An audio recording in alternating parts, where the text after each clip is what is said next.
ITTA is a boss rush adventure with a charming pixelated art style and some really memorable boss fights.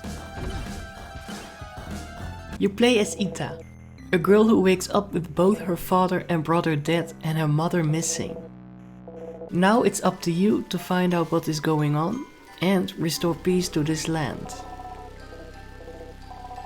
Accompanied by a ghostly cat spirit and armed with your father's revolver and later on some more cool weapons, you have to face all kinds of monsters or corrupted beings. The overworld has no enemies for you to battle. It only functions as world building and exploring, to find helpful items like health upgrades and new weapons. When you find a new weapon you would like to use, you can visit a spirit weapons smith who can unlock it for you. All your weapons have unlimited ammo. Some of them are pretty strong and maybe a bit too overpowered if you manage to keep your aim on the bosses.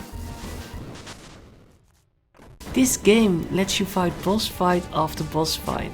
Some are optional, but I decided I was going to defeat every single boss. Especially these bosses that are only unlockable if you defeat 3 bosses in that region are very challenging, but also very memorable. There are moments that the screen is filled with bullets and other projectiles, and all you can do is dodge roll. Luckily there is no cooldown on the dodge roll, so you can just spam this ability all the time. You are only vulnerable if you get hit while your dodge roll animation is over. I have to say that the developers are pretty generous with this ability.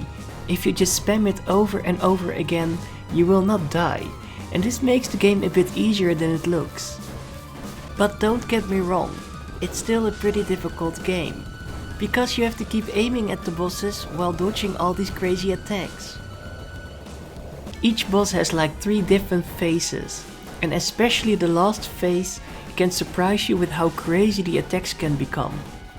Bullets or projectiles can move in annoying patterns, or the boss summons a big sword that flies at you after a certain time. So now you have to keep your eye on even more things.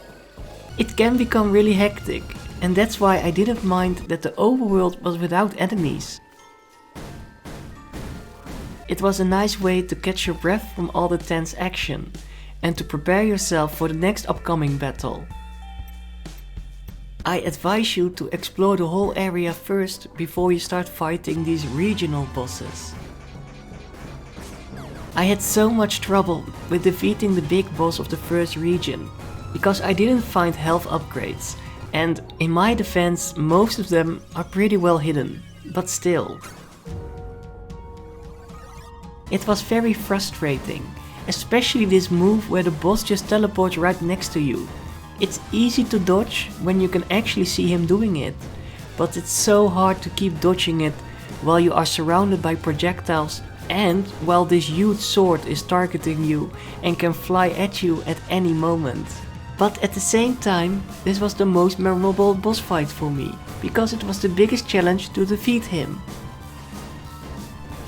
The later bosses can still be difficult, but they are less punishing because you have way more health points and stronger weapons if you have explored the whole area. So in a way, the game becomes a bit easier at a later stage. So don't let the difficulty in the beginning put you down. I'm convinced the first 3 boss fights are a fair fight, but you really need to take your time before you fight the big boss of the first region. There's also this power up that lets you become invincible for a short time by building up this meter. But only by exploring the whole overworld will you be able to unlock this ability, and also upgrade it to better versions. So I can't tell you enough to explore first before fighting a difficult boss fight. The overworld is beautiful and very atmospheric, and I guess serene in its own way. There are no checkpoints to unlock. When you die, you just spawn right outside of the door of the boss. And when you die for the first few times in each region, you get a nice looking cutscene with a bit of backstory or ITTA's inner thoughts.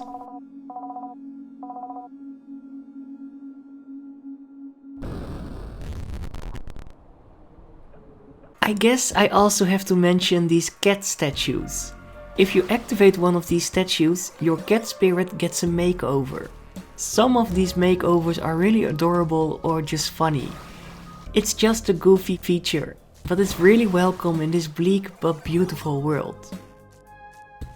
So in general, ITTA is a bullet hell boss rush with all kind of crazy encounters that will blow your mind multiple times. Most of them have a really cool design and impressive attack animations. And especially their desperation moves are going to make you spam that dodge roll button. Once again, it's not an easy game, but it is doable for sure. Like I said before, the dodge roll makes you invincible, so just keep reminding that to yourself. I highly recommend ITTA if you like twin stick shooters or if you just want to fight some well-designed bosses. The beginning is a bit scary, but after you have mastered the basics, I'm sure you will be able to beat the rest.